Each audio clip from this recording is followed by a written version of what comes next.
nuestras mesas. Ojalá, Espero que regrese algo de gente más que fue a comer a diversos lugares. Me disculpo por la tardanza, pero pues se alargó mucho porque en la mañana tuvimos que empezar más tarde de lo que pensábamos por problemas de tráfico aquí afuera de Flaxo. Estamos en la tercera mesa del día de hoy, cuyo tema es la gobernanza global, regional y local del cambio climático. Teníamos planeado y de hecho confirmado la presencia de la licenciada Marta Delgado, que nos pidió ser la primera conferencista, porque tenía que viajar, pero resulta que se atoró con las manifestaciones que no sé exactamente dónde están sucediendo, pero entiendo que son problemáticas en algunas zonas, y tenía miedo de no poder alcanzar su avión si venía, entonces se disculpa y yo me disculpo también. Vamos entonces a dar comienzo. Voy a pedirle a la doctora Edith Antal que de comienzo. Solamente les quiero decir que vamos a dar a cada uno de los ponentes 20 minutos, hasta 20 minutos, para exponer su presentación, y después vamos a permitir que el público haga preguntas o observaciones breves, y finalmente haremos una última ronda por parte de los ponentes. Y bueno, damos comienzo con la doctora Edith Antal.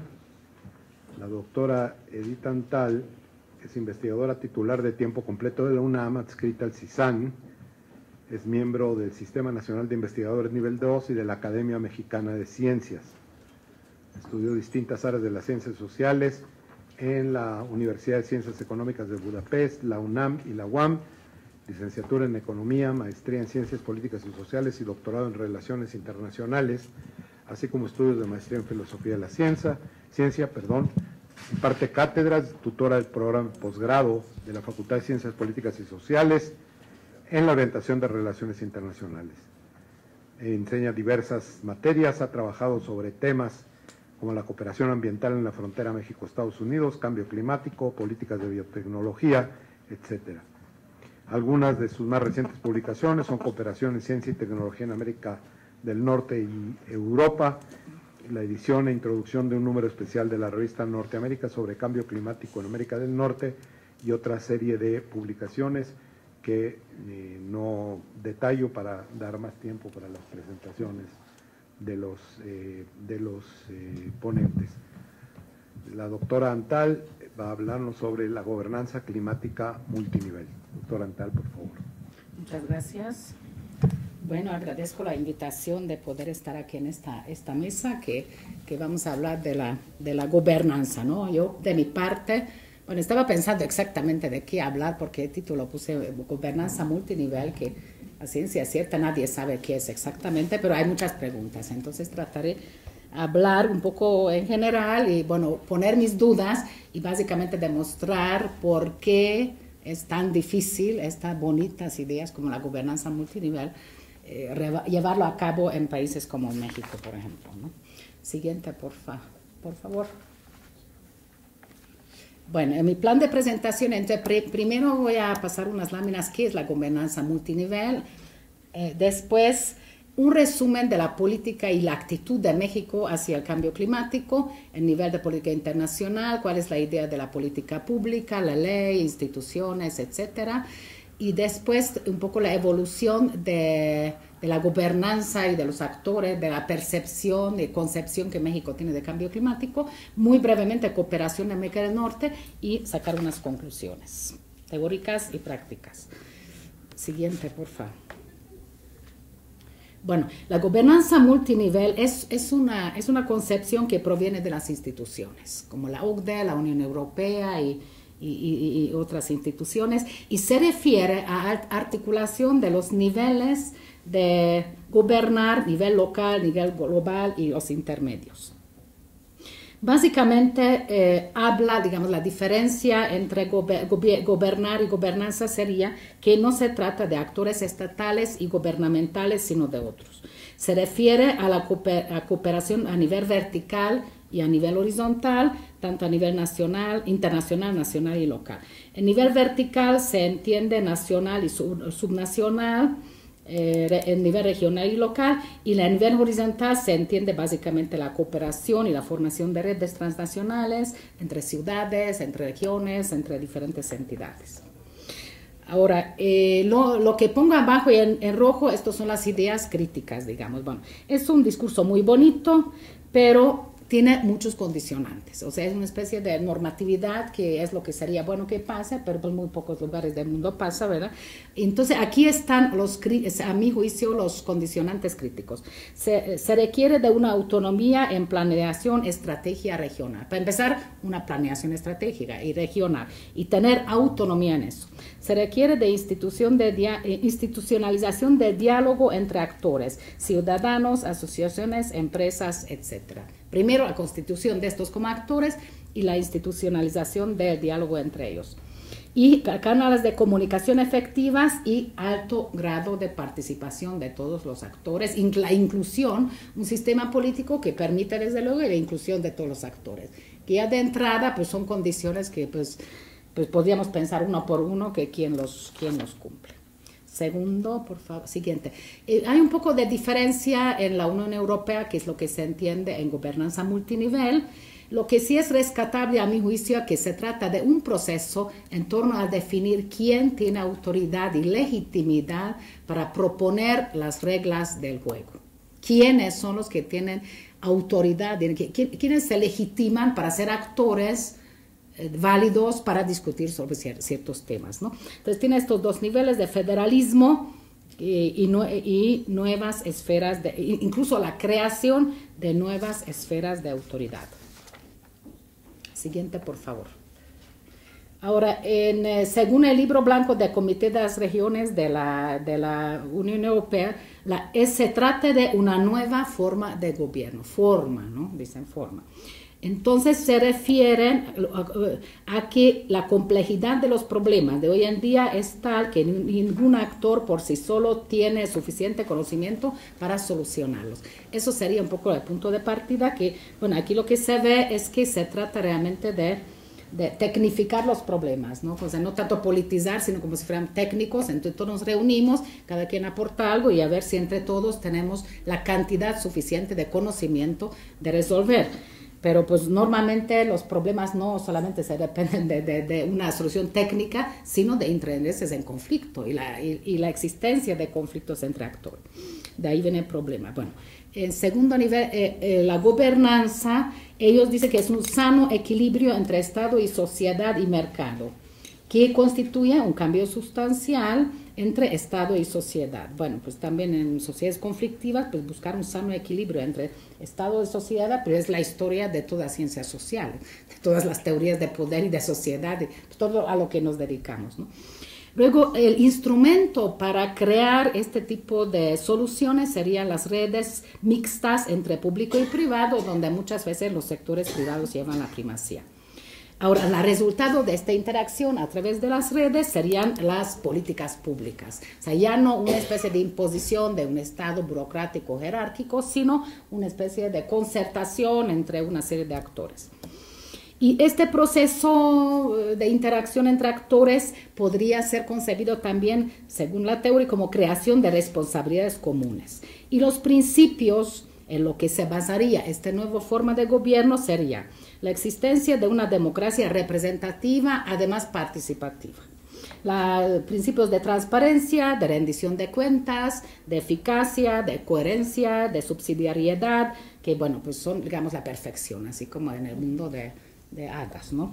Entonces, subsidiariedad se refiere, a quien no esté familiarizado con el lenguaje de la Unión Europea, a qué niveles se tienen que tomar las decisiones, y se refiere normalmente a que se favorece a nivel local o donde ocurren los problemas, la instancia más cercana a nivel donde el conflicto a resolver se presenta. Entonces, las críticas frecuentes a esta forma de gobernanza son que hay un problema de legitimidad democrática. Es decir, que lleva mucha ventaja a los actores fuertes, básicamente las empresas transnacionales, mientras más grande, peor, los que tienen mayores recursos y mayores capacidades para acceder a las redes, a los espacios, a los recursos, a los medios, etc. Entonces, no es una especie de concentración entre iguales, sino pues hay desequilibrios de entrada irresolubles, para decir de alguna forma. Entonces, las preguntas que quedan: ¿cómo se puede garantizar que todos los intereses tengan la misma oportunidad intereses sociales, tengan la misma oportunidad de organizarse, de expresarse y participar en la interacción?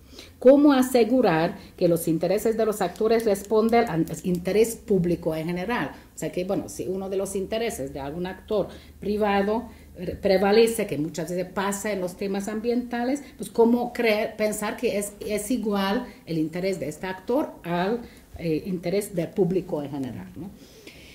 Y bueno, y el conflicto, aquí se trata de que una conjunción de intereses, prácticas de deliberación democrática resuelven los problemas. Entonces, si hay conflicto de intereses, que es natural, como entendemos, en una sociedad medio se diluye, como que se desaparece el conflicto en aras de una tecnificación del proceso de conjuntar conocimientos de distintos tipos. Siguiente, por favor. Bueno, entonces, como hemos visto, hay diferentes teorías de comunidades sistémicas, redes transnacionales de promoción, sociedad civil, diferentes teorías de redes de muchos autores que tratan de explicar cómo estos actores se reedifican y de alguna forma forman parte de los que tienen que ver con la toma de decisiones. Siguiente, por favor. Entonces, ¿cuál sería el desafío, el problema con esto de la gobernanza? Es un intento regular las interacciones entre una serie de actores, un proceso que establece condiciones para crear reglas de juego y resolver conflictos entre diferentes intereses. Eso es la definición. La importancia de los actores que no tienen autoridad formal, como organismos internacionales, ONGs, movimientos globales, redes transnacionales científicas, organizaciones de negocio, empresas transnacionales y otras formas de autoridad privada son, ¿no? Estos son los actores no estatales. El argumento clave es que la localización de poder es distinta en este esquema que en el esquema tradicional. Eso implica que la gobernanza global es un concepto analítico. El papel de los actores no estatales debe incluirse en la teoría. Es decir, el problema con esta idea es que se habla de un cambio de la relación entre Estado y los actores, pero al mismo tiempo no explica en qué consiste este cambio, ¿no? O sea, habla de un cambio formal, pero esto a su vez, digamos, implicaría un cambio de intereses entre estos actores. Entonces, realmente ofrece una visión más normativa que realista, o sea, en términos de la realidad empírica. Bueno, en resumen, podríamos decir, el concepto emerge como un concepto neoliberal en instituciones internacionales con énfasis en los actores no estatales. Es normativo por naturaleza, centrado en el concepto de cooperación y es carente de una teoría de Estado y de poder. Ahí está el problema, o sea que describe las cosas, es un nivel descriptivo, pero no explica al fondo de los asuntos. Entonces, cuando es retomado por la academia como una nueva perspectiva sobre el manejo de recursos naturales, bueno, es lo que se trata de buscar ya los académicos, agregarle una teoría de poder a las teorías de gobernanza para explicar el fondo de los asuntos. Bueno, para explicar estas interacciones sociales y los posibles conflictos que estos implican, ¿no? Por ejemplo, las ideas de justicia ambiental, y bueno, hay muchos otros que hablan de la distribución de los costos y los beneficios ambientales, habla del empoderamiento de grupos marginados, inclusión del género en los conflictos ambientales y el tema de la reducción de pobreza. Siguiente. Bueno, esto sería un poco la introducción sobre lo que es la teoría. Ahora, si lo vemos, el caso de México, muy sucintamente, porque el tiempo se va, tengo como 10 minutos. Bueno, simplemente creo que ya han hablado mucho de cambio climático, entonces voy a señalar, indicar nada más problemas, ¿no? El problema de México, en términos de vulnerabilidad, es la pobreza vasta en este país y la desigualdad que tenemos, que hace que México es mucho menos adaptable que otros países con mayores recursos. El impacto social de aumento del precio de la energía es muy grande y el gobierno tendría que atender. Hay riesgo en términos de la vulnerabilidad que necesitaría adaptación, involucra 15% de territorio, 68% de población, 71% de Producto Interno Bruto. Menciono ahí algunos sectores en donde esta afectación se da. Siguiente, por favor. Ahora, política internacional de México, ¿cuál ha sido?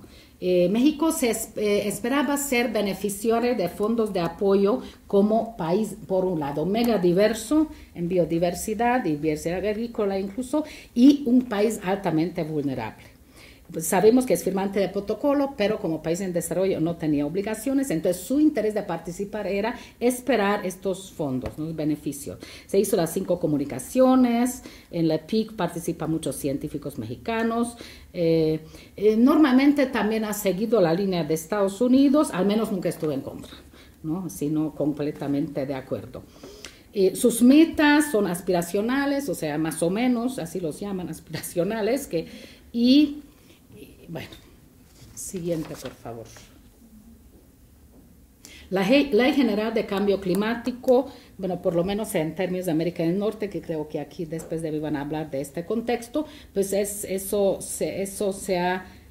ha significado como un adelanto, porque es uno de los únicos países de los 3 de América del Norte que tiene una ley para este tema.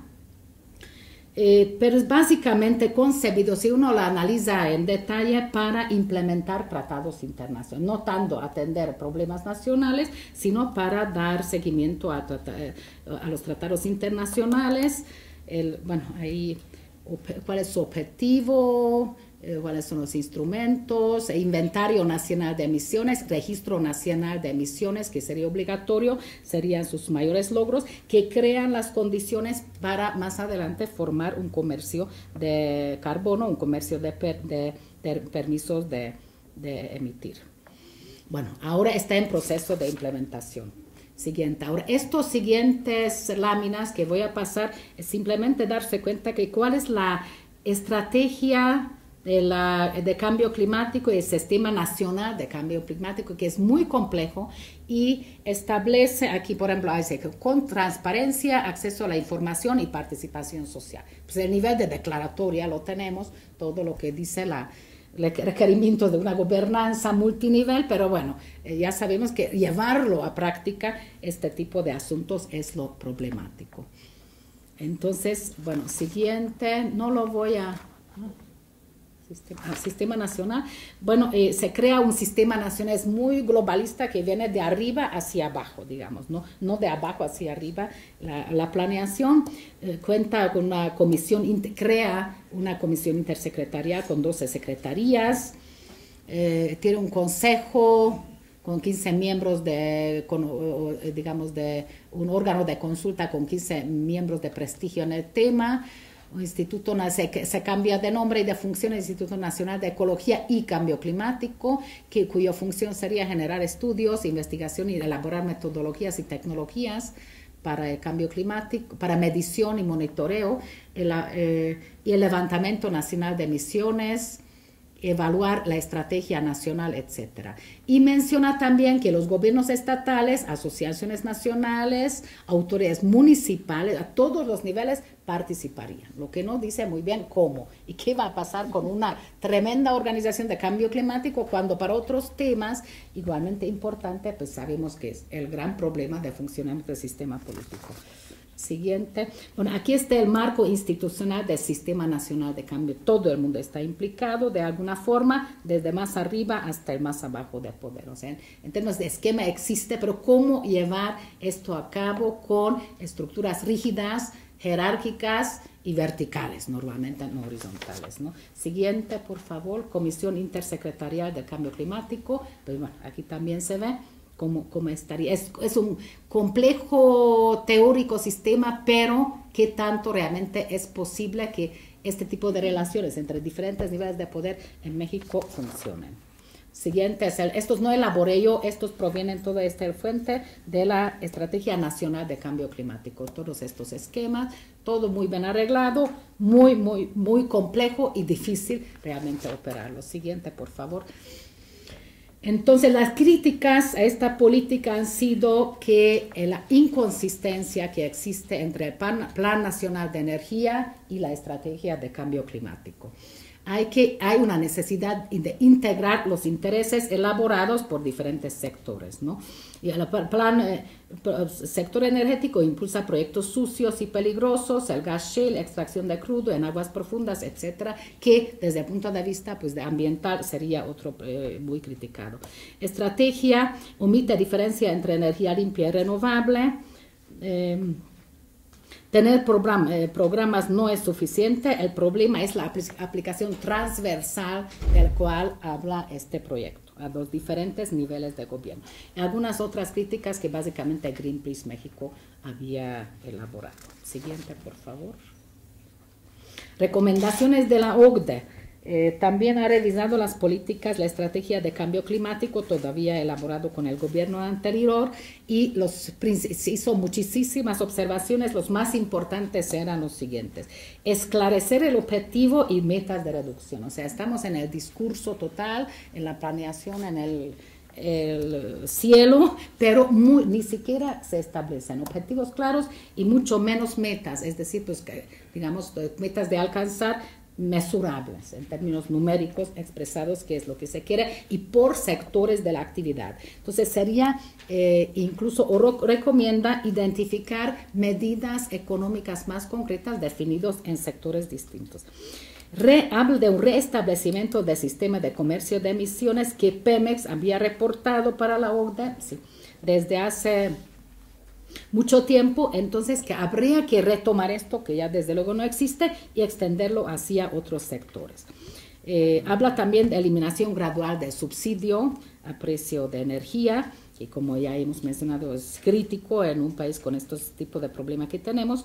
Promover las fuentes de energía renovables, inversiones en transporte público de bajo carbono y ampliación del uso de mecanismos de mercado, y pues elaboración de las condiciones de eso.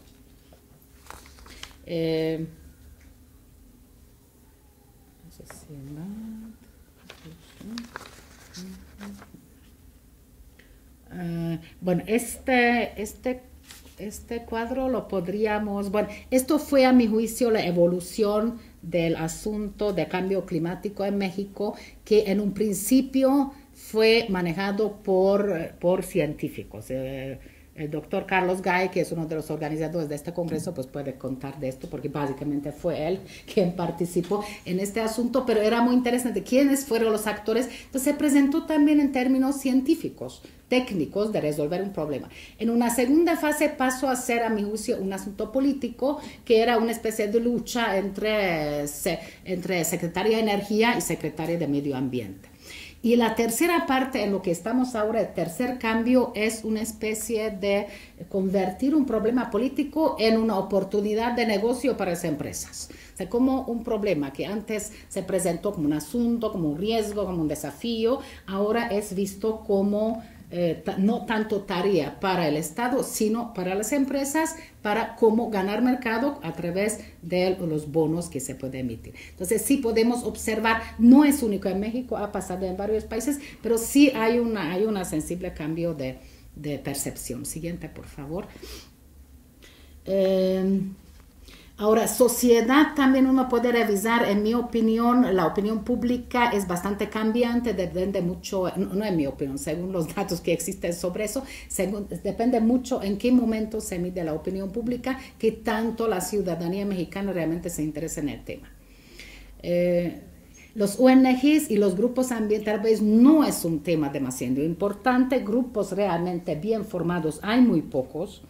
Entonces, aquí menciono algunos, pero no es un gran problema. Hay mucho más importantes, derechos humanos, relativos a migración, otro tipo de temas. El cambio climático no forma parte. Y bueno, también ahí a la comunidad científica, cómo está estructurado, algunas partes, como es el Centro Mario Molina, pues tiene un protagonismo realmente impresionante en todos los niveles, y otros grupos tienen poca visibilidad. Bueno, entonces, siguiente, por favor. Sociedad no juega mucho. Ahora, aquí estoy hablando cómo está empezando a organizar el sector empresarial, que habla de oportunidades, y está interesado una parte del sector empresarial integrar un mercado de carbono voluntario. Y esto sí sería, supongo que de eso vas a hablar, Marcela, en cooperación con los países de América del Norte, Canadá, Estados Unidos, ya existen redes, etcétera. Entonces, se están dando las primeras iniciativas para participar en este programa, que es básicamente, yo creo que la cooperación a nivel de América del Norte se va a dar en la medida en que se privatiza el tema aquí, porque son los sectores privados que cooperan. Siguiente, por favor. Este mercado de carbono en México, bueno, entonces creo que de eso también se va a hablar. Yo ni voy a hablar demasiado, cuáles son los grupos, qué es lo que ha hecho, incluso hay registro en Bolsa Mexicana de Valores, etcétera. Siguiente. Cooperación en América del Norte, hay mucho discurso, siempre se habla de eso en la cumbre de los líderes de 2009 en Guadalajara. Se habló con mucho empeño de que se va a cooperar en cambio climático, pero en realidad es mucha declaración, mucho discurso, pero muy pocos hechos. Los que sí pueden cooperar son las empresas. Pero en nivel de gobiernos es muy poca lo que está sucediendo, en nivel de coordinar realmente políticas, ¿no? Lo que sí pueden son las empresas. Siguiente. Aquí simplemente menciono las diferencias y las variaciones de emisión entre los tres países de América del Norte en relación al promedio mundial. La variación pues ha sido ha aumentado mucho más en México que en los otros países, aun cuando el porcentaje de lo que emite México pues es mucho menos que Canadá y Estados Unidos básicamente, pero la tendencia lo puede cambiar incluso a mediano plazo, esa tendencia. Algunas conclusiones, si todavía tengo tiempo. Sí, por favor. Está bueno. Conclusión. Siguiente, entonces. Bueno, gobernanza, el cambio climático en México es un asunto difícil.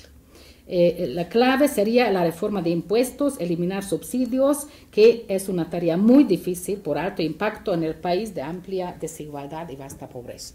Pues, no se puede hacer esto en condiciones, y no existen las condiciones de equilibrar y compensar estos mecanismos.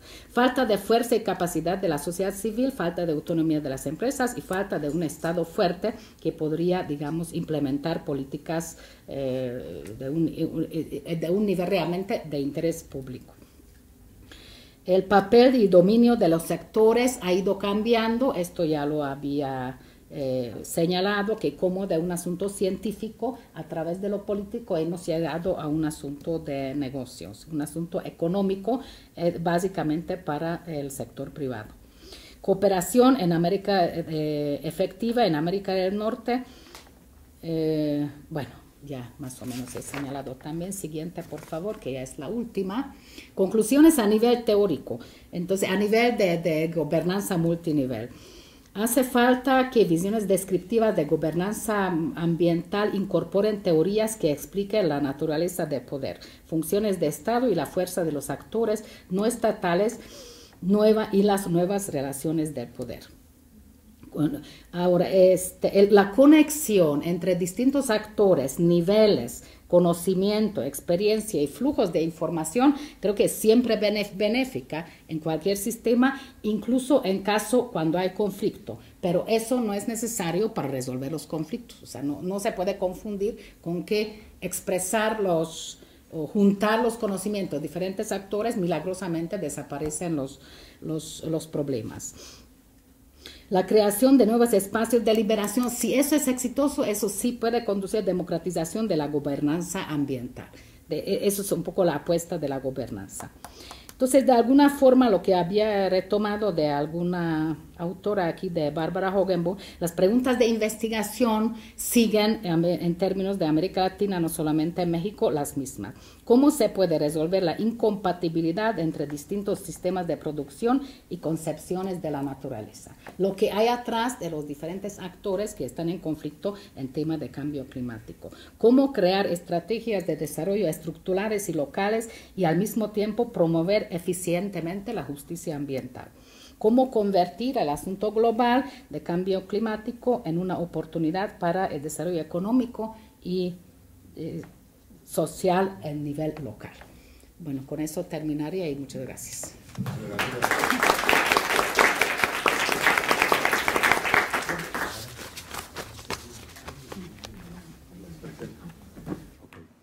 Bueno, muchas gracias a la doctora Antal, muy interesante su presentación, seguramente también polémica en ciertos aspectos.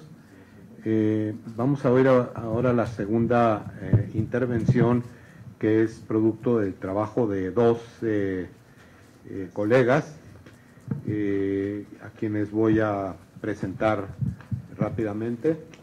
Primero que todo hablamos de la doctora María del Carmen Legorreta Díaz, que tiene un doctorado en estudios sobre América Latina en la Universidad de Toulouse, Francia. Es investigadora titular B en el Centro de Investigaciones Interdisciplinares en Ciencias y Humanidades, en la UNAM, miembro del programa de investigación denominado Poder, Subjetividad y Cultura, y miembro desde 2006 del Sistema Nacional de Investigadores, actualmente nivel 2. Ha publicado 2 libros como autora y otro como coeditora: Religión, Política y Guerrilla en las Cañadas de la Selva Lacandona, Desafíos de la Emancipación Indígena, Organización Señorial y Modernización en Ocosingo, Chiapas, 1930-1994, no sé dónde les cupo en el libro el título, pero y otras publicaciones que no menciono para ahorrarle y darle más tiempo a ambos para la presentación. Ha publicado decenas de artículos en diversas revistas importantes nacionales e internacionales, y sus líneas actuales de investigación son democracia y desigualdad social, construcción de ciudadanía, cultura, subjetividad y poder, gobernanza y gestión socioambiental. El coautor de esta ponencia es el doctor Eric Mollard. ¿Lo pronuncié bien? Muy bien. Doctor en agronomía del Instituto Agronómico Nacional de París, es investigador en ciencia social del medio ambiente, trabajó en diferentes países en África y Asia antes de colaborar con diferentes organismos mexicanos de investigación. Recientemente coeditó el libro Conflictos por el agua en México. Por favor, quien vaya a empezar, empieza. Voy a empezar. Okay. Recuerden que tienen 20 minutos, okay, muchas gracias. No dobles, sino sencillo. Muchas gracias por la invitación, muchas gracias al público. Entonces, la primera cosa que quiero decir es que quizás el cambio climático ya es algo muy importante. Y la gente, los ponentes de esta mañana nos pidieron justamente audacia e innovación, y es gente influyente. Pero no están aquí con nosotros para debatir de los problemas del cambio climático, y aquí justamente quizás hay que empezar una nueva gobernanza con la élite, ¿no? Y pedir a que ellos también tengan audacia e innovación. La segunda cosa es que esta presentación resulta de 3 cosas. Un estudio sobre la construcción histórica de la acción pública, de una acción pública que se hizo el año pasado. En este caso fue la política de adaptación en México, de adaptación al cambio climático en México. Una segunda cosa que vamos a presentar un poco también es una comparación de esta construcción de acción pública con 2 temas vecinos. La construcción también de la acción pública en el agua y la construcción de las políticas en materia de áreas naturales protegidas. Y esta comparación permite sacar un poco de jugo, ¿no? Y de sacar un poco cosas sobre la gobernanza, ¿no?, mexicana que existe en el medio ambiente. Y para terminar, entonces los organizadores nos pidieron una conclusión práctica Entonces vamos a intentar dar pistas, pero realmente es el ejercicio más difícil que hay que hacer. Entonces, esta mañana se habló mucho de financiamientos, de leyes, de instituciones, de educación, de incluir el Consejo del Cambio Climático en las políticas, eso fue de Carlos Gay. Y nosotros queremos agregar un tema que nos parece muy importante, que todo el mundo conoce, pero que nadie introduce que incluye en sus soluciones. Quizás es un tabú en México. Es decir, es la realidad de la gobernanza, de la gobernabilidad, o, para tomar una palabra un poco más de moda, la gubernamentalidad política de México. Es decir, que no es una democracia de los países del norte, y con contrapesos y Estado de Derecho. Así que es algo mucho más flexible, donde el involucramiento popular es mucho menos, y entonces el elitismo es mucho más alto. Así que vamos a platicar justamente de estos poderes, los diferentes niveles de poderes, desde las comunidades hasta esta élite. Y voy a dar la palabra a Carmen. Muchas gracias. Bueno, yo también agradezco a los organizadores y al público. La verdad es que me da mucho gusto. He colaborado en otras ocasiones con Flaxo y es un placer estar en esta casa. La primera parte, lo que voy a presentarles es los resultados de la investigación de Emmanuel Boissier, que entrevistó a los actores, a los diferentes actores que construyeron la política de cambio climático en México, desde Carlos Gay y después a los diferentes actores en el INEC y en diferentes lados, tratando precisamente de ver cuáles fueron los conflictos en esta construcción, o sea, no omitiendo esta condición de relaciones de poder en la propia construcción de la política ambiental. Y entonces, bueno, pues tenemos formalmente estos avances de los que ya nos han hablado. Edith acaba de mencionar algunos, que es en el 97 se forma el Comité Intersectorial del Cambio Climático, en el 2009 el Programa Especial del Cambio Climático, en el 2010 participamos y organizamos la COP16 de Cancún, en el 2012 se hace la famosa Ley General de Cambio Climático, y en el 2014 está la política de cambio climático y agua. Todo esto presenta en el escenario internacional un Estado modelo que se esfuerza, que hace esfuerzos serios, esta élite que aparentemente hace esfuerzos serios hasta llegar a leyes, a llegar a formular todos estos documentos. Sin embargo, hay una serie de nudos. Y en ese sentido también vamos a coincidir mucho con lo que acaba de decir la doctora Edith. Bueno, primero hubo una visión presidencial decisiva con Calderón, tardía pero decisiva, es parte de lo que está en esta investigación. Lamentablemente está en francés, pero también la ponemos a disposición de la gente. Hay un acercamiento innovador, entre otras cosas por la propia ley, pero probablemente duradero, duradero, pero elitista. Una comunidad académica unida, pero en tensión con lo político, aunque a decir verdad, también la comunidad académica entró en conflicto en ella misma, o sea, también hubo conflictos al interior de la comunidad académica cuando se dio una transición entre la comunidad académica que había tomado en las manos la participación y había hablado de los problemas, y luego cuando el sector político empezó a ser el representante principal para llevar la cabeza de esta política. Y entonces, obviamente, el conflicto se presentó ahí total, o sea, los científicos se quedaron sin entender, y los políticos le dijeron a los científicos: tú no entiendes de cómo se hace política, esto ya nos toca a nosotros. Y hubo científicos que dijeron: yo sí entiendo a estos políticos, y otros científicos dijeron: yo no los entiendo, y entonces hubo una serie de conflictos que todavía están ahí en la historia de esta política pública.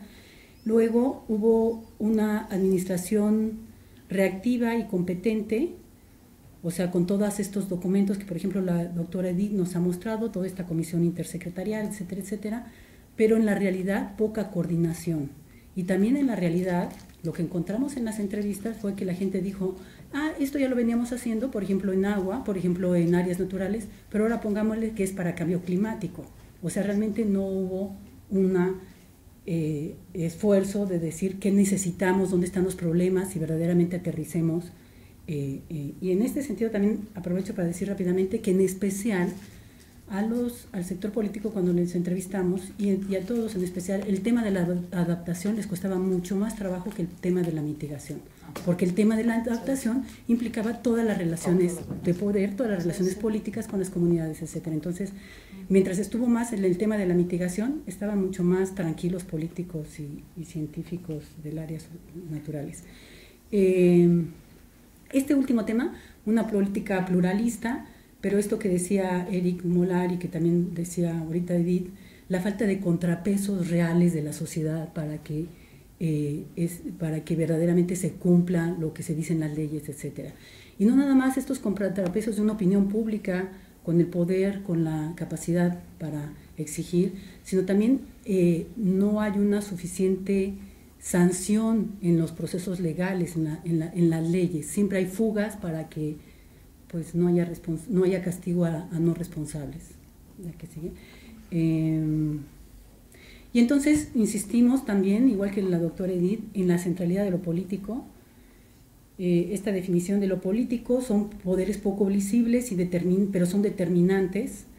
Ahorita me estaba acordando de un concepto que dice Crozier en el libro del actor y el sistema, y el poder es un dato duro. No es un problema, no nada más son los datos duros, el clima, etcétera, sino qué contrapesos hay y qué contrapesos no hay. Si no los metemos esta variable, pues no vamos a poder entender lo que pasa y lo que se puede resolver. Y entonces también pensamos la gobernanza, o sea, además de pensar en que se tiene que reconocer este papel de lo político y esta centralidad que tiene lo político como realmente en el proceso de construir la gobernanza, también entender la gobernanza como el modo de interacción entre intereses, valores e instituciones que decide la eficacia de la acción colectiva. Podríamos decir la eficacia o la eficiencia y la ineficiencia. En este terreno también estamos, al señalar los valores, los intereses y las instituciones, estamos también considerando las costumbres, podríamos decir, las formas en las que realmente, sin que lo digamos, en las reglas no formales, en las reglas no escritas, en las que realmente hacemos nuestras interacciones y que están detrás de esta gobernanza débil. Y entonces, en resumen, México tiene una ley competente para diseñar leyes, pero una ineficacia o poca eficacia para hacer una gobernanza real del país hacia adentro. ¿La que sigue? Le paso aquí a Eric. Sí, sobre el elitismo, creo que eso es una fuerza, pero también es un problema, justamente porque se deciden las políticas públicas, vamos a decir, imitando mucho los países, las democracias del norte, que son otro tipo de democracia. Y entonces eso no es una mala cosa. El doctor Gay decía que no hay que copiar tanto las tecnologías que vienen de los países del norte. Hay que intercambiar, no hay problema. Pero si no, no hay que imitar y hay que ver por qué los países del norte pueden hacer cosas que aquí en México no funcionan. Y entonces este elitismo es muy antiguo, ¿no? Ya no es algo reciente. Y entonces aquí hay nada más unas citas así para que ustedes se den cuenta, ¿no? de lo importante. Y estoy diciendo cosas que todo el mundo sabe, no son cosas nuevas, ¿no? De hecho, esta mañana los ponentes hablaban de corrupción, hablaban de cosas que no se hacen, de políticas, hasta de la instrumentalización de la política del cambio climático. Todo el mundo lo sabe. Ahora hay que ver qué soluciones hay que introducir, una cierta originalidad, una cierta innovación justamente en México, para que México encuentre sus propias soluciones, dependiendo de esa gobernanza, que no es tan fácil, pero que hay que reflexionar juntos sobre este tipo de cosas. Y no, como no importar modelos que bueno, no funcionan. En el agua, el Consejo de Agua, el Consejo de Cuenca, por ejemplo, si ustedes saben lo que es, fue una importación y no ha funcionado desde su inicio en 1992. Entonces, este elitismo que empieza con justamente la gente de influencia de esta mañana, esta élite tiene que tomar en cuenta esta parte política, la gobernanza particular que hay en México. Y entonces, nada más aquí una cita entonces de Carlos Fuentes, por ejemplo, el Ejecutivo se ve obligado a veces a hacer valer legitimidades de principio para compensar el pragmatismo cotidiano. Entonces, eso me gusta mucho. También Porfirio Díaz, que decía que él sobre las doctrinas internacionales estaba completamente a favor de las doctrinas internacionales, pero cuando había protestas laborales en Europa, por supuesto estaba consciente, pero no quería que haya protestas laborales aquí. Entonces hay como siempre una ambigüedad entre, de un lado, la importación de estos modelos de manera un poco inocente, pero a veces sí hay una adaptación de estos modelos, y el Consejo de Cuenca en México, la CONAGUA dice que es el modelo francés. De hecho, cuando se conoce el modelo francés, nada que ver, nada que ver. Bueno, entonces hay una inocencia, pero también hay la gente un discurso un poco, una mentira, lo podemos decir. Bueno, después para la siguiente, por favor. Entonces, para concluir, la primera parte de la conclusión, eso es lo más difícil, es decir, encontrar soy extranjero además, entonces no soy yo que debo hacer este trabajo, pero bueno, hay que empezar el trabajo, y realmente yo creo que todos los científicos en México y en el mundo tenemos que incluir lo político en nuestros análisis, los antropólogos, los economistas, los geógrafos, todos, porque justamente estos poderes son la vida misma de esa gobernanza. Entonces hay que tomarlo en cuenta, eso primera cosa. Yo creo que el cambio climático nos da esta oportunidad de tomarlo, y conocemos no muchas cosas sobre estos poderes.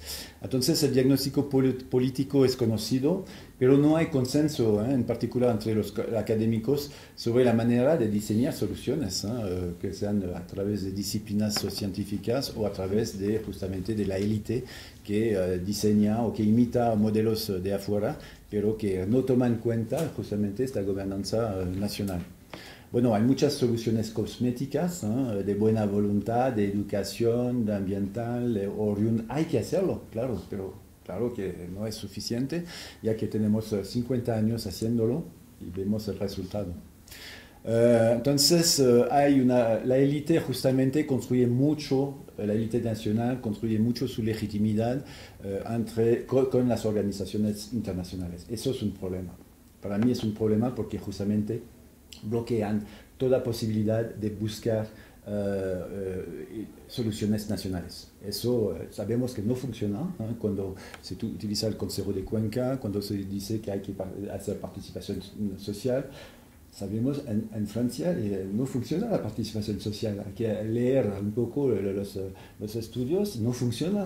Es nada más es cosmético. Entonces, y se quiere aplicar aquí en México, para mí una tontería. Hay que hacerlo, no digo que no hay que hacerlo. Hay que hacerlo, pero hay que saber los límites de la participación social, de la cultura del agua. Entonces, al final, realmente yo creo que es un problema de responsabilidades de todos.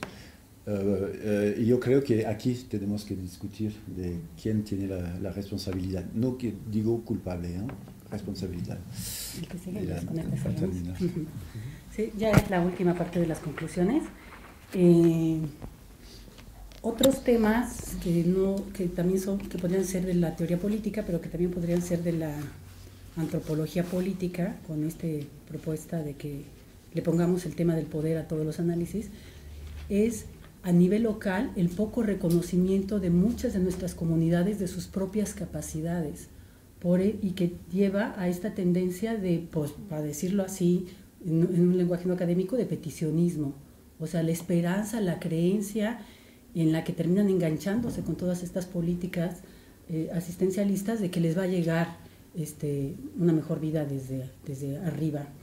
Entonces este poco reconocimiento, y también el bajo capital social, que también tienen muchas de nuestras comunidades a nivel local, impide estos contrapesos y la buena gobernanza. Otro, que no nada más es que nosotros como académicos hagamos el análisis, sino que en la propia política de cambio climático se ponga la decisión de aprender a hacer alianzas y de aprender a hacer negociaciones integrativas. O sea, creo que muchos de los actores entran en todos estos conflictos de buena fe y no saben cómo salir de ellos. O sea, realmente hay como un desprecio o un desconocimiento de que hay técnicas y hay procesos de manejo de conflictos y de manejo de negociaciones, y que hay calidades de negociaciones, etcétera, etcétera. Y entonces, en todas estas multiescalas, desde la escala del ejido, de la comunidad, desde la ranchería, de lo que ustedes quieran, no hay estas habilidades políticas de negociar, y menos de negociar en una forma integrativa. Y lo digo con mucho gusto porque aquí tenemos un gran maestro de esto, y entonces ojalá y pudiéramos ver en los planes de gobierno, entre otras cosas, así como se tiene toda esa seriedad de la parte técnica, una seriedad de decir cómo vemos, cómo están las diferencias, cómo están las situaciones políticas y cómo le entramos a esto también como parte del diagnóstico, en vez de estarlo escondiendo debajo de la mesa. Y otro tema rapidísimo es la reproducción inconsciente del colonialismo.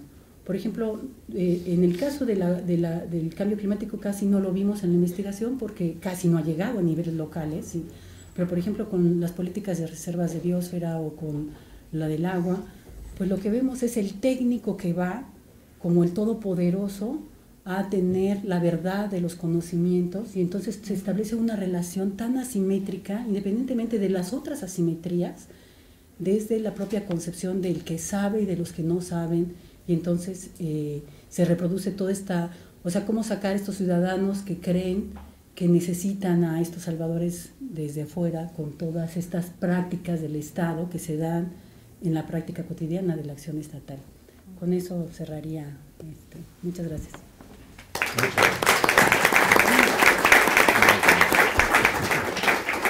Muchas gracias.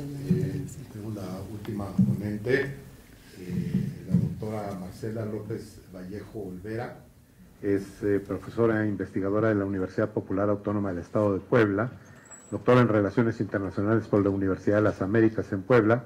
Ha sido profesora de Relaciones Internacionales en diversas universidades del Estado de Puebla, miembro del Sistema Nacional de Investigadores. Cuenta con experiencia laboral en la Secretaría de Relaciones Exteriores, la Secretaría de Educación Pública y la firma de cabildeo Burson Marsteller de México.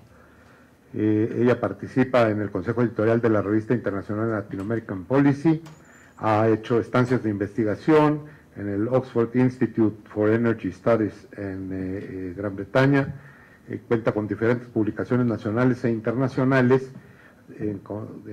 sobre sus líneas de investigación, que son medio ambiente, desarrollo sustentable, cambio climático, política energética, diplomacia local y regionalismo, y en teoría de relaciones internacionales. Su última publicación, entiendo, que salió este año, se llama Reconfiguring Climate Governance in North America, a Trans-Regional Approach. Fue publicada en la Gran Bretaña y tiene otra serie de publicaciones que me ahorro leerlas para darle más tiempo para poder dar su participación. Marcela nos va a hablar acerca de la gobernanza climática transregional en América del Norte. Por favor. Sí, muchísimas gracias. Antes que nada, quiero agradecer a Flaxo y al PINC, ¿no? El famoso PINC de la UNAM, al Programa de Investigación en Cambio Climático por la invitación, y bueno, a los colegas que me antecedieron ahorita y en la mañana, y especialmente al maestro Íñigo por la invitación. Yo me voy a situar en otro nivel de análisis que también es un nivel crítico a la gobernanza global, ¿no? En la mañana se habló de la participación de México, de cómo internalizamos el protocolo de Kioto y de cómo intentamos cumplir las metas, etcétera. Pero bueno, mi argumento, y creo que va en el sentido de la crítica de esta mesa, que afortunadamente nos pusimos de acuerdo, ¿verdad?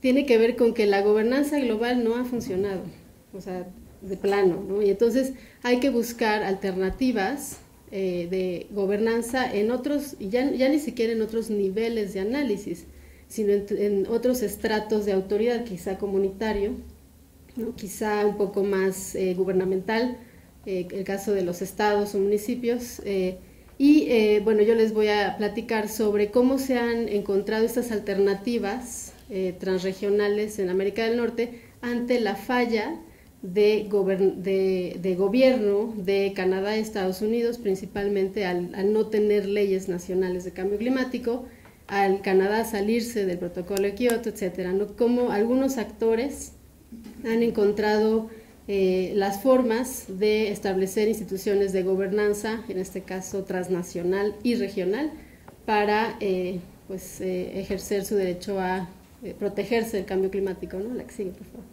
Bueno, no les voy a contar sobre por qué falla el protocolo de Kioto ni la Convención Marco de Naciones Unidas para el Cambio Climático, simplemente diremos que tiene muchísimas fallas. Una de esas fallas es el diseño institucional, la arquitectura institucional, que está basada en mediciones de gases absolutos nacionales. Y entonces en los datos vemos que el malo de la película ahorita es China, pues sí, nada más que si medimos per cápita, pues el cuento ya es otro, ¿no? Y luego si medimos por intensidad, pues los de Medio Oriente nos salen también parados, ¿no? Entonces, de entrada, la gobernanza global se sustenta en el principio de Naciones Unidas, de la soberanía nacional, en un mundo en donde ese concepto ya a veces parece estar rebasado, ¿no? Otro nivel de análisis que ha fallado es el regional, en este caso formal.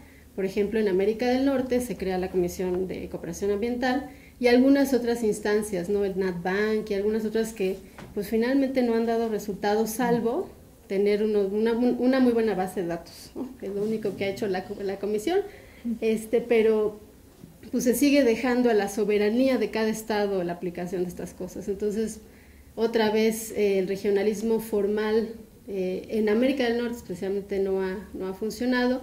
En Europa obviamente tiene otro tipo de dinámicas, ¿no? Institucionales, pero aquí en América del Norte no ha funcionado, ¿no? Y finalmente el nivel gubernamental, ¿no? Nuestros gobiernos nacionales. México es el único país, como ya sabemos, que tiene su ley de cambio climático. Estados Unidos no tiene ley general de cambio climático, igual ni Canadá tampoco. Tienen algunos estándares federales para emisiones, etcétera, vehiculares, etcétera, pero no tienen leyes federales, ¿no?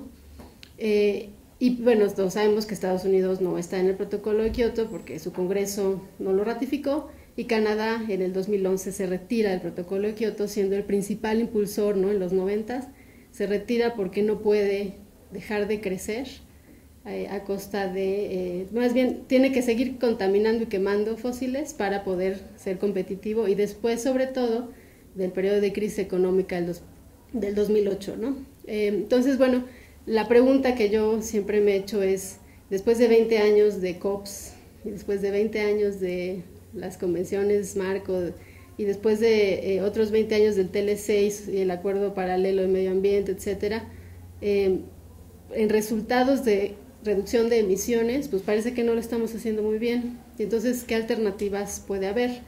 Y la pregunta es, ¿a problemas de gobernanza global como cambio climático necesariamente las soluciones tienen que venir desde lo global? Para el tema de cambio climático yo digo que no, ¿no? Entonces, las alternativas, bueno, aquí les muestro un mapa de América del Norte, incluyendo México, que ahorita comentaré sobre eso, sobre originalmente 4 iniciativas, hoy sobrevivientes 2 nada más, de cooperación de gobiernos locales, en este caso estados y provincias, a nivel transnacional.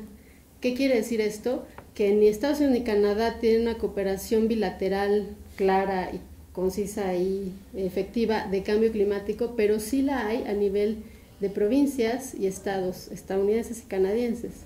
Y bueno, las dos iniciativas que han sobrevivido hasta hoy, toda esta tendencia empieza en los 2000, ¿no? En la década del 2000, pero si ven ahí hay una iniciativa en medio azul que se supone que iba a integrar a los estados y provincias petroleras, ¿no? O sea, bueno, Alberta con Texas y todo el corredor, pero pues finalmente no llega a institucionalizarse. La parte amarilla-verde también, esa sí se institucionaliza, pero después de la crisis del 2008 se deshace esta iniciativa, solo quedan el corredor del Pacífico, que ahorita les cuento, y la iniciativa del Atlántico, ¿no?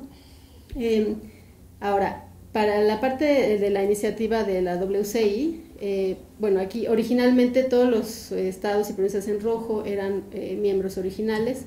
A partir del 2011 se salen la mayoría y solo quedan California y Quebec.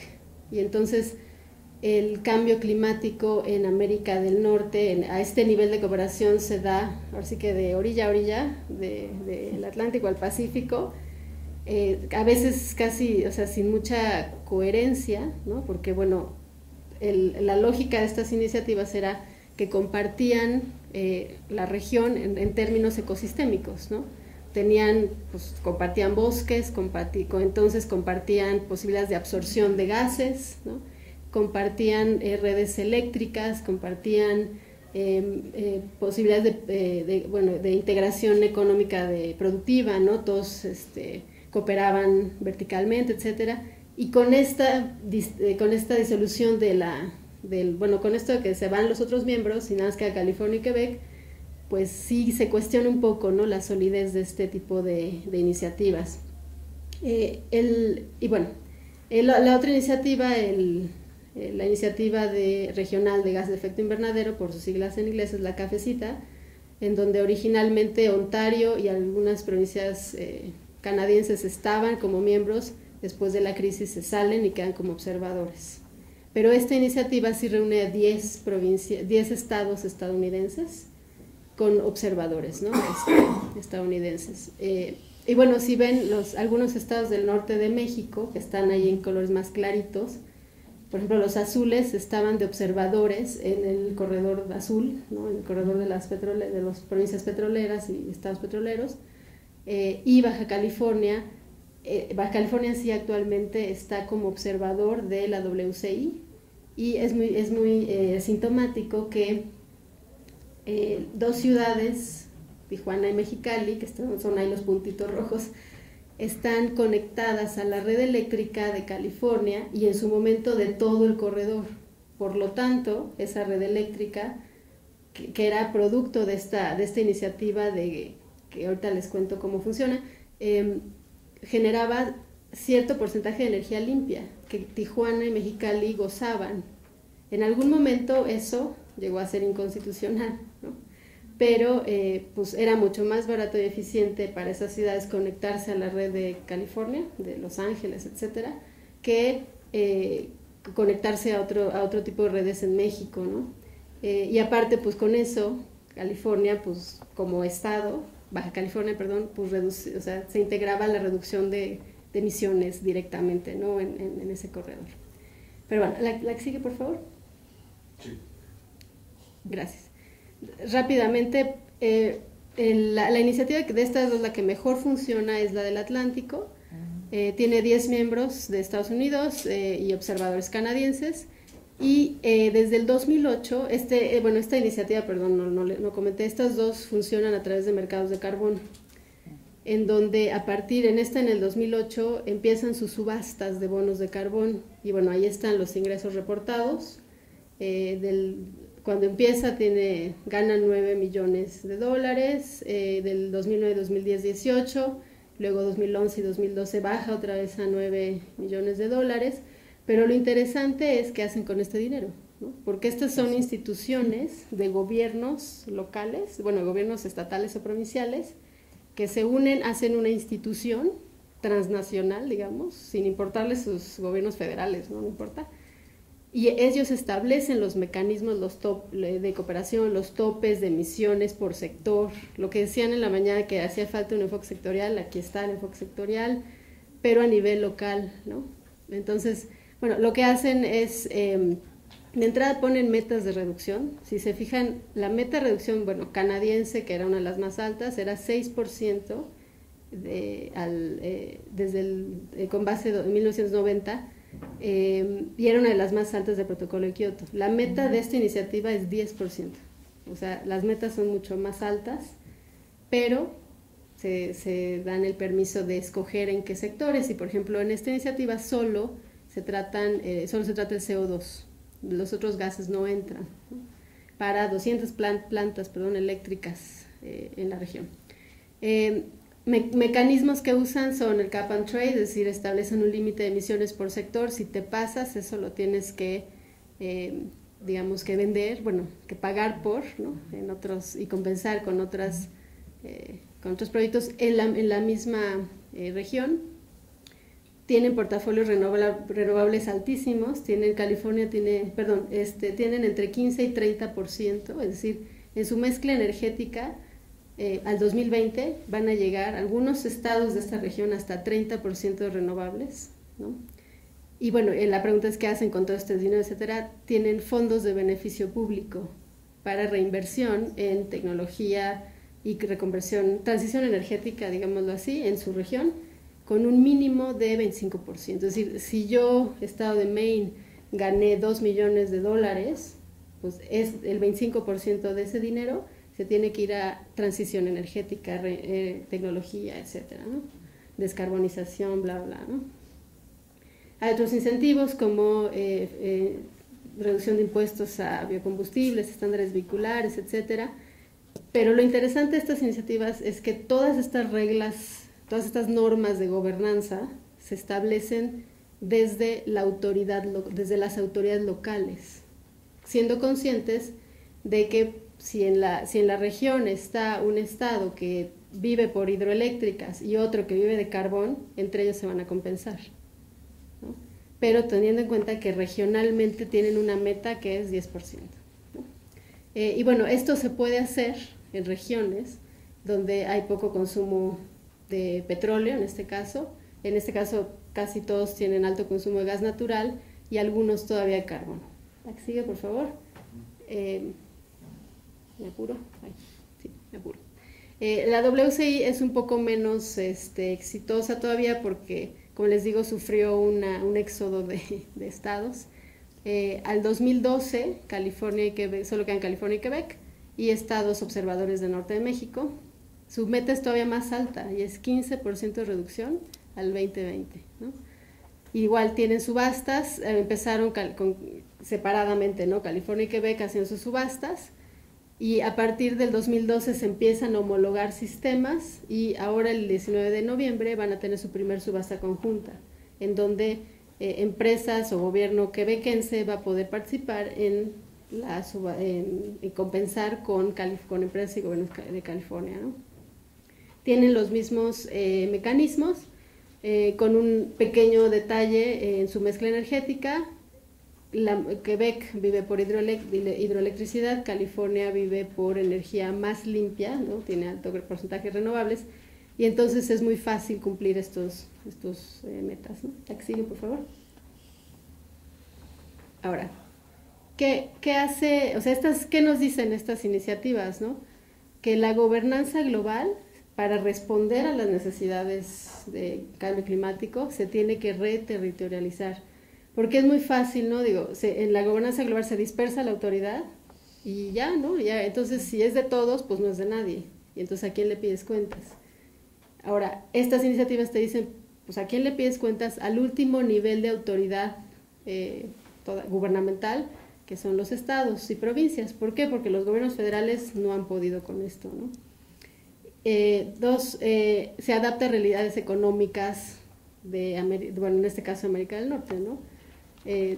Actividades productivas, ecosistémicas, etcétera, de la región. Se adapta a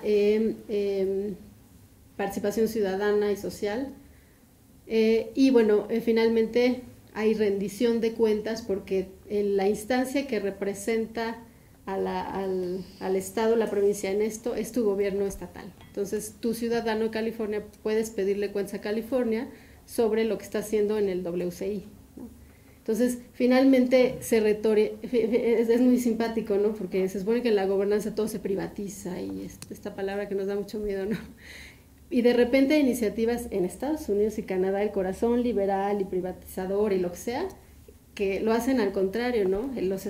Pero a diferente escala de autoridad. Los estados y provincias renacionalizan, digamos así, las instituciones de cambio climático y son mucho más eficientes que otros mecanismos de gobernanza. La que sigue, por favor, si le das otro clic. Ahí está. 2 ejemplos rapidísimos. Entonces, digamos que estas iniciativas son muy pequeñas en cuanto a porcentaje de emisiones, porque son muy chiquitas, ¿no? Pero han servido para varias cosas. Una de ellas es para servir como bloque de construcción de políticas nacionales. La WCI y la RGGI, sí, gracias, han servido para las nuevas propuestas de Obama de energía limpia, el plan que están a punto de presentar, o ya presentaron creo que en julio del 2014, y el plan de acción climática del 2013. Están basadas en estos instrumentos, mecanismos, flexibilidad, etcétera, ¿no? La que sigue, por favor. Este tipo de gobernanza no se puede decir teóricamente que es este conceptito que todo el mundo hemos oído, ¿no? De abajo hacia arriba, ¿no? O es de arriba abajo o de abajo hacia arriba. Esta gobernanza ni siquiera es así, es, digamos, como del medio y del medio para todos lados. ¿Por qué? Y esto entonces tiende a trascender, ese tipo de gobernanza teóricamente tiende a trascender la gobernanza multinivel. ¿Por qué? Porque no estamos hablando de niveles ni jerárquicos, horizontales ni verticales, sino son simples estratos de autoridad sectoriales en donde se incluyen ONGs, ciudadanos, la persona que produce luz en su casa y la integra a la red, y empresas, ¿no? Naciones, transnacionales. Es decir, es un all around, ¿no? Así como no podríamos jerarquizarlo, ¿no? De arriba abajo, de un lado al otro, ¿no? ¿Y por qué puede hacer esto? Porque estos mecanismos, como se dice, ¿no? En inglés, es shallow regionalism, ¿no? Un regionalismo laxo, tiene tanta flexibilidad que estos dos instrumentos, estas dos iniciativas tienen vínculos institucionales con el protocolo de Kioto. Aunque Estados Unidos no está en el protocolo de Kioto, algunas empresas de RGGI se les cuenta su reducción si entran al mecanismo de desarrollo limpio, ¿no?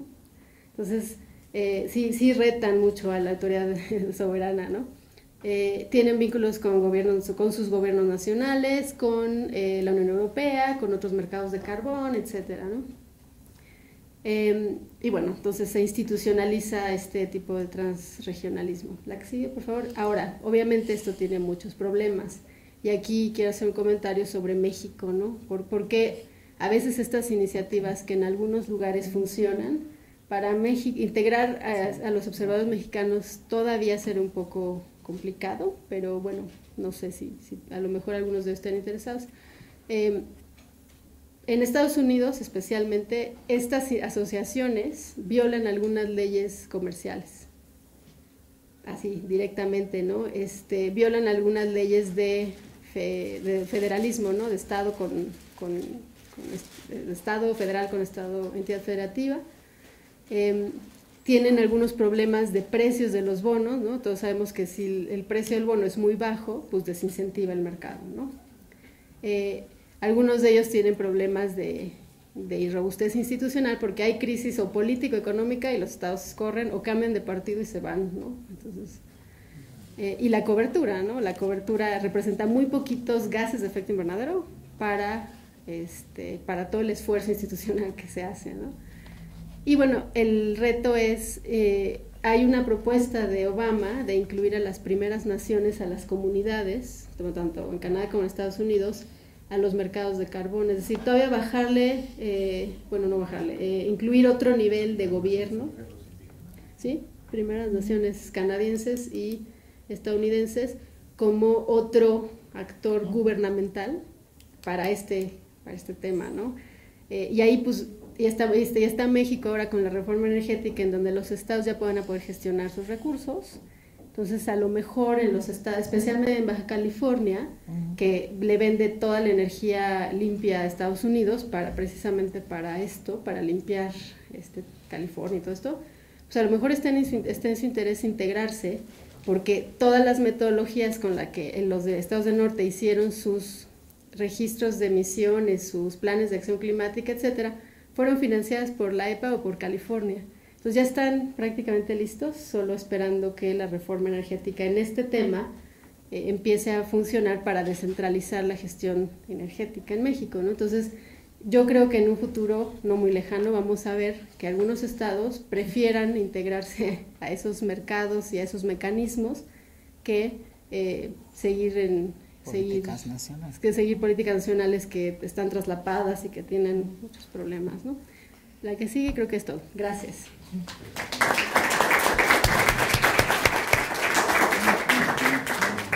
Estoy seguro que también ustedes sienten como yo que aprendimos muchísimo en este debate, y se presentan distintas aristas del problema de la gobernanza global, regional, etcétera, que son muy interesantes.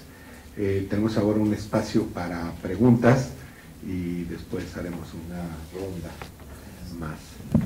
Si alguien tiene preguntas, por favor, manténganlas breves para... Sí. ¿Cuál es tu nombre y de dónde?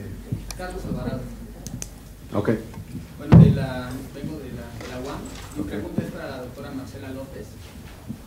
Pregunta acerca de que, si Estados Unidos se opone a la ratificación del protocolo de Kioto debido al nivel de consumo de hidrocarburos que busca aún incrementar para ser también una potencia exportadora en petróleo, ¿no? Y en gas, y también por el temor de que esto pudiera traer decrementos a su economía pues aún hegemónica. Entonces esta viene siendo mi duda, si estos factores económicos de crecimiento para Estados Unidos son los factores que implican que Estados Unidos no ratifique el protocolo de Kioto, ¿no?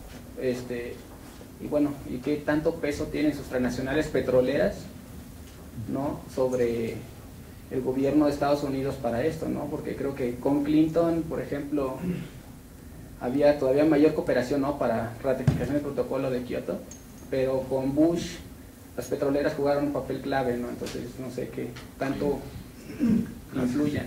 Gracias. ¿Alguien más? Sí, por favor. Acá. Pasa el micrófono acá. Gracias. Buenas tardes.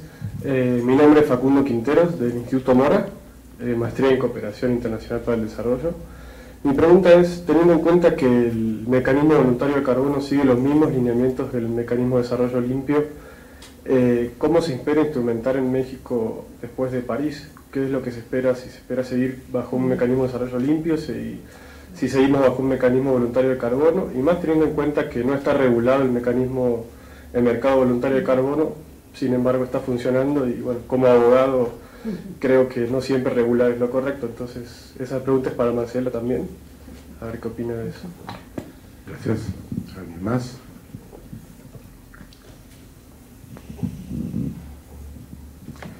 Yo he encontrado tremendamente interesante la contribución de esta tarde al tema con respecto a la perspectiva social, regional, sociopolítica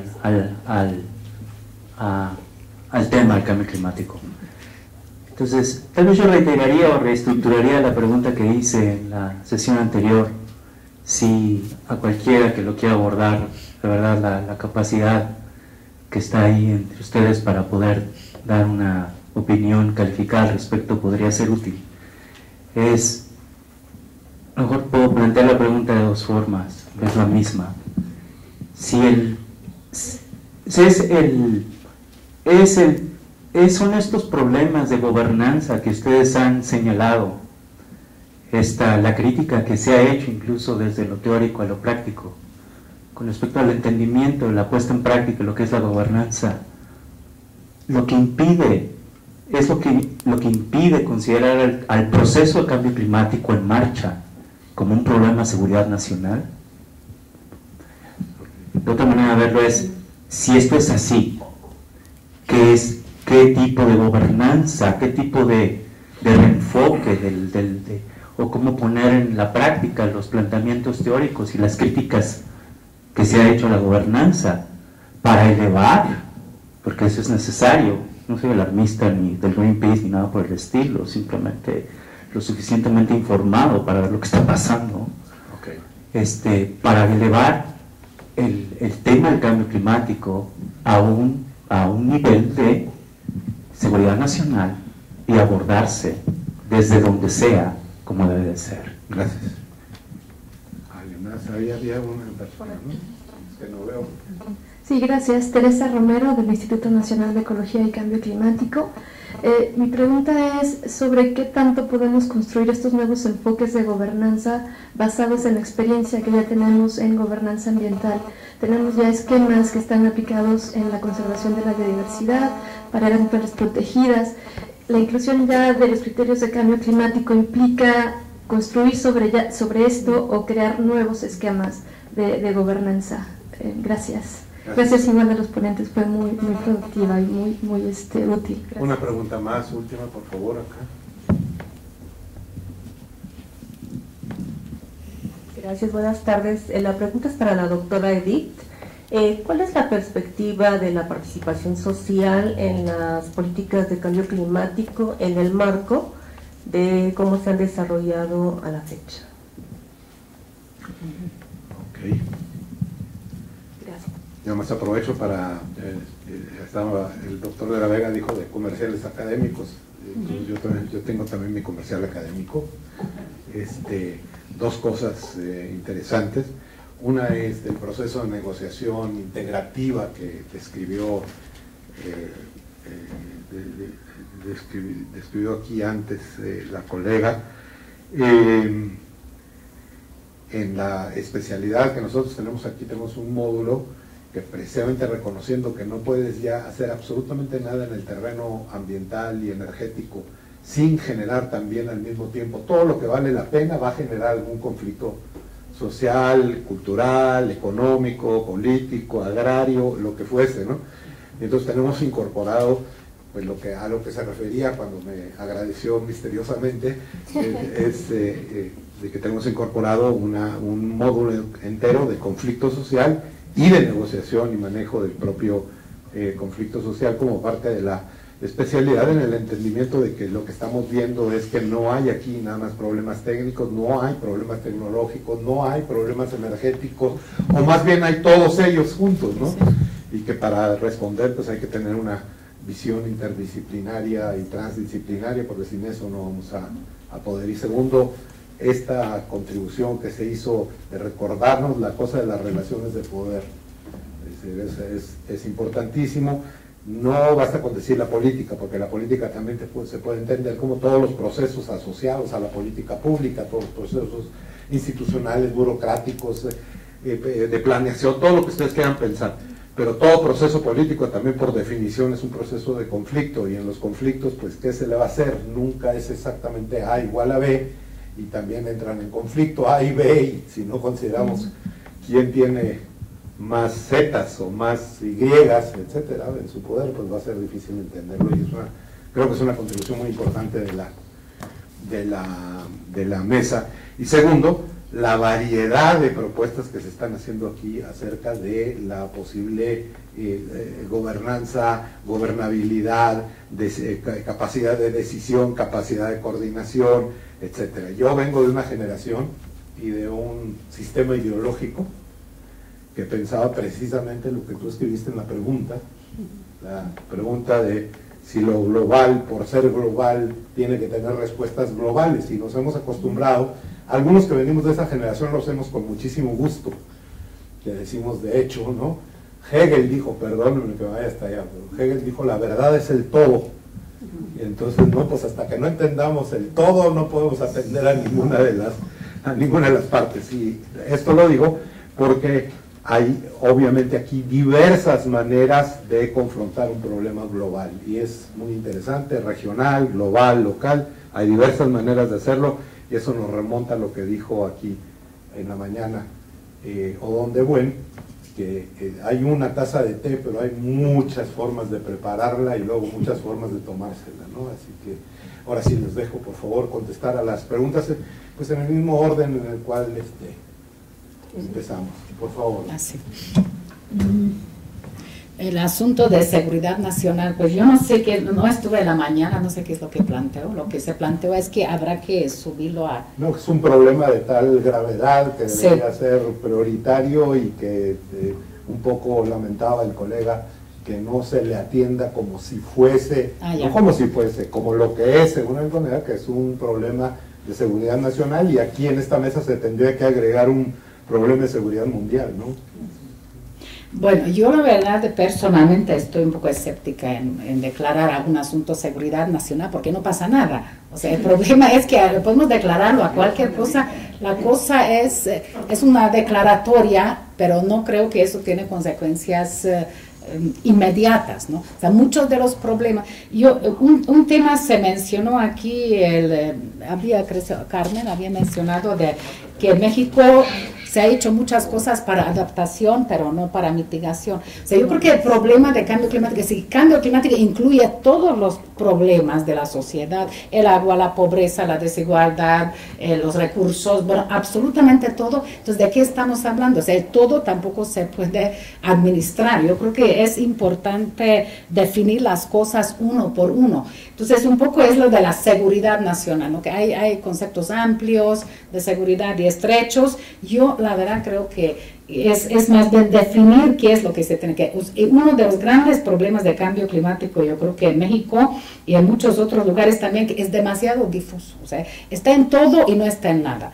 Que para la administración pública lo que plantea también que hay que tener una secretaría, unas instituciones que se dediquen al cambio climático, o bien no tener uno separado, sino tener la visión de cambio climático y ambiental en general como de trasfondo de todas las demás políticas, ¿no? Eso es una discusión. Entonces, yo francamente creo que no es un asunto vital para mi forma de entenderlo de la seguridad nacional. No sé qué dirían los otros. Ahora, participación social, ¿no? O sea, yo creo que hay mucha parte, ahora estamos en lo mismo, ¿qué es el cambio climático realmente? El cambio climático es todo, entonces ponen todo tipo de participación social. Yo creo que las formas de participación social, sí, hay muchas otras que se podría ampliar, que tienen que venir desde abajo, no necesariamente de arriba, porque todas las políticas públicas llevan ahí la consulta social, eso no sirve de nada. O sea, es una construcción, la participación desde abajo y un proceso de negociación y no puede quedarse a nivel simplemente de requisito de una política pública. Bueno, pues... Gracias. Sí. El mismo Bueno, seguridad nacional, yo creo que también quizás es un poco demasiado temprano. No hay que quemar la cartucha, ¿no? De dejarla para cuando realmente la gente ya está un poco concientizada y vemos que la opinión pública es cambiante sobre el tema. No lo es para otros temas, pero el cambio climático creo que en México todavía falta un poco de concientización. También no es un problema de dinero, para mí, de mucho dinero.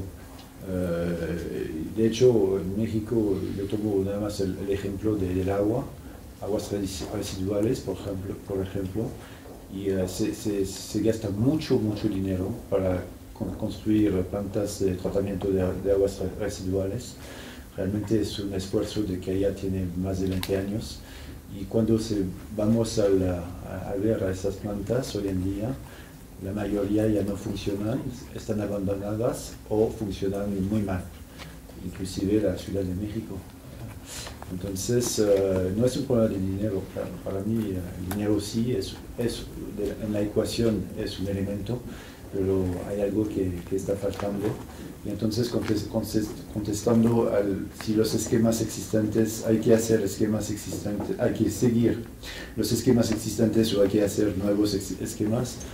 En México hay leyes, hay constitución, hay planes de manejo, instituciones, hay dinero, hay muchos ingenieros, mucha gente de conocimiento. Hay algo que está faltando. Y entonces justamente esta gobernanza que Carmen definió como esta interacciones de poderes, ¿no? Que a nivel de la comunidad, del nivel del gobernador, del presidente municipal, de la CONAGUA, de la CNR, del presidente, de la élite, de las empresas, claro. Entonces, de un poco todo el mundo, cuando una persona no paga su factura de agua, tiene una cierta responsabilidad social también. Entonces es todo un sistema, ¿no? Que hay que ir un poco, yo creo que hay que sacar un poco, la semana tiene muchos proyectos, pero realmente hay que hacer un diagnóstico, un balance realmente de los éxitos reales, duraderos. Y mi punto de vista en el agua, hay muy pocos. Sí hay, ¿eh?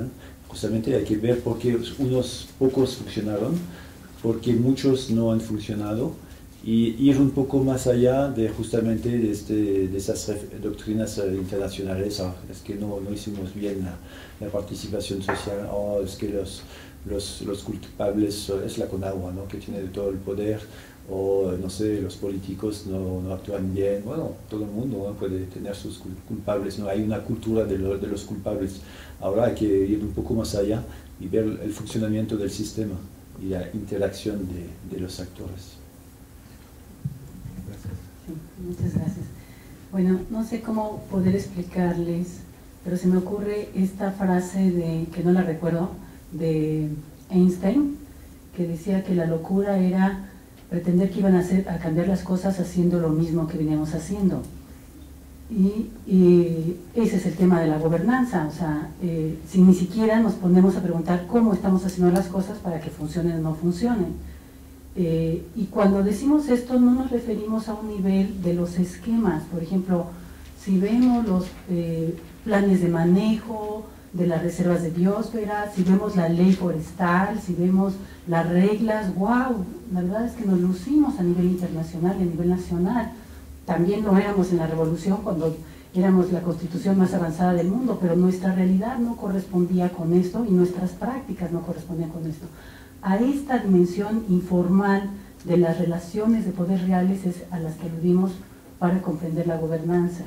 O sea, realmente llevo unos 5 años o 10 años estudiando el funcionamiento de la gobernanza en las reservas de biosfera y en las áreas naturales protegidas, y tampoco funciona, aunque estén formalmente bien hechas y bonitas.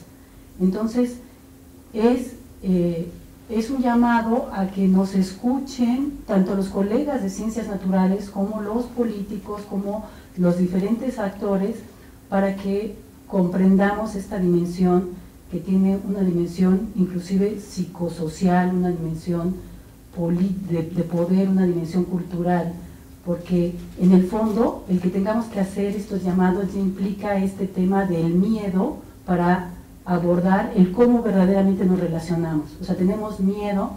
Acabo de estar en un congreso en Chiapas que precisamente era de gobernanza, en el que están todos los actores, y estaban ahí los prestadores de servicios forestales, y estaban así como verdaderamente ratoncitos muertos de miedo de quién ahora los acusa y quién los va a acusar, y quién es el culpable y quién se va a echar la responsabilidad, etcétera, etcétera. Entonces lo eludimos esta dimensión que por eso quiero decirlo, va más allá de un programa de seguridad nacional, va más allá de los modelos en otras políticas. Es un modus operandus realmente, en el que, por ejemplo, una de los patrones de las creencias, de las tantas creencias no escritas que están, es para que no me jodan yo jodo, por ejemplo. Entonces, si no revisamos estas cosas, pues vamos a seguir con esa locura.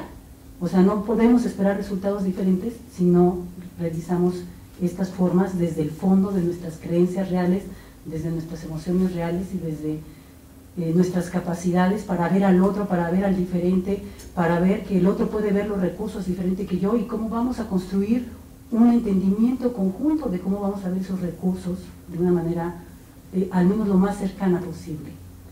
De otra manera pueden venir 20.000 cumbres, 20.000 COPs, 20.000 no sé qué, y no vamos a cambiar la forma en la que realmente estamos operando. Gracias. Marcel.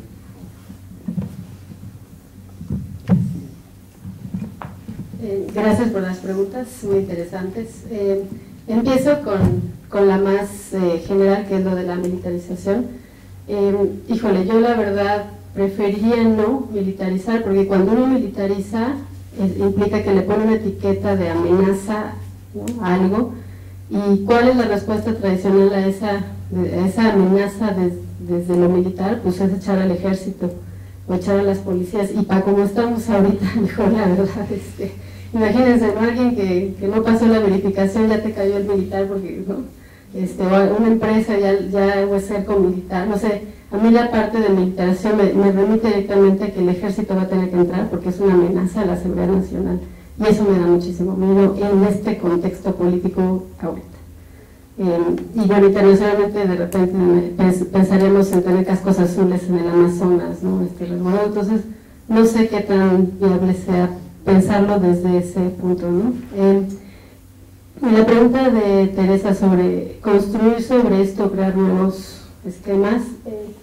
Bueno, yo sé que en México tenemos una, como dicen Carmen, una legislación divina y todo está muy bien, pero esa legislación solo se va a hacer real en cuanto ejerzamos nuestro derecho de ciudadanía, ¿no? Como por ejemplo en las instituciones de Estados Unidos, de Canadá, pues bueno, tienen el poder de rendición de cuentas y del accountability famoso, porque son ciudadanos que eligieron y castigan a sus gobernantes en una democracia más o menos consolidada, ¿no? Pero aquí en México, pues si los ciudadanos no podemos hacerlo, yo creo que, no, más bien, el argumento sería, los ciudadanos que podemos hacerlo, tendremos que retomar las instituciones que ya tenemos, por ejemplo, la plataforma México 2, ¿no?, de cambio climático al mercado de carbón, pues quizás sería muy buena idea, ¿no? Pero ¿qué pasa con las personas que ni siquiera llegan a tener ciudadanía completa, ¿no?, por discriminación, por pobreza, por lo que sea? Ahí sí creo que habría que construir alternativas, ¿no? Si no llegas a ser ciudadano, no puedes ejercer tu derecho a estas instituciones que ya existen. Ahora, si no eres ciudadano, pues mejor construir otras, ¿no? Ok. Con respecto a París y el mecanismo de desarrollo limpio que pregunta Facundo, creo que uno de los problemas principales del mecanismo de desarrollo limpio es que no incluye actores contaminantes directamente, no todo pasa por los estados, y a veces para que una empresa llegue a eso es costosísimo y complicadísimo, ¿no? Hay algunas propuestas, especialmente de un grupo de gobiernos locales que se llama ICLEI, ¿no?, que están pugnando porque el mecanismo de desarrollo limpio para un Kioto 2 se abra a actores directamente, ¿no?, o sea, sin pasar por sus gobiernos nacionales. Es decir, actores me refiero a municipios, actores gubernamentales, ¿no?, municipios, estados o empresas directamente, ¿no? Entonces, esa es una de las propuestas. Otra propuesta es, pues, más bien no hacer un mercado de carbón global porque no está funcionando, sino vincular los mercados que ya funcionan a través de mecanismos de flexibilidad. Ahí el problema serían, reitero, los precios de los bonos, ¿no? Habría que tener un mecanismo de control y fijación de precios. Y esto me lleva a la pregunta de Carlos con respecto a Estados Unidos, porque uno de los problemas tanto del mecanismo de desarrollo limpio como de que Estados Unidos no quisiera o no quiera contribuir con el protocolo Kioto es que no están obligados países contaminadores, que en ese momento no eran contaminadores, pero ahora sí, China e India especialmente, y esos países son los que más están usando el mecanismo de desarrollo limpio, es decir, están haciendo free riding, ¿no?, por dos vías, ¿no?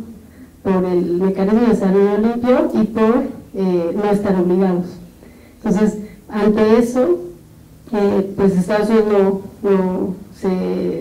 evita ratificar el protocolo de Kioto, y hay otras muchas razones, ¿no? El lobby, que antes era el lobby de tabaco en Estados Unidos, pierde la batalla en los 90 y esos mismos se van a buscar una causa que es cambio climático, ¿no? Y para sembrar este rollo de la incertidumbre que no existe, que sí existe, etc.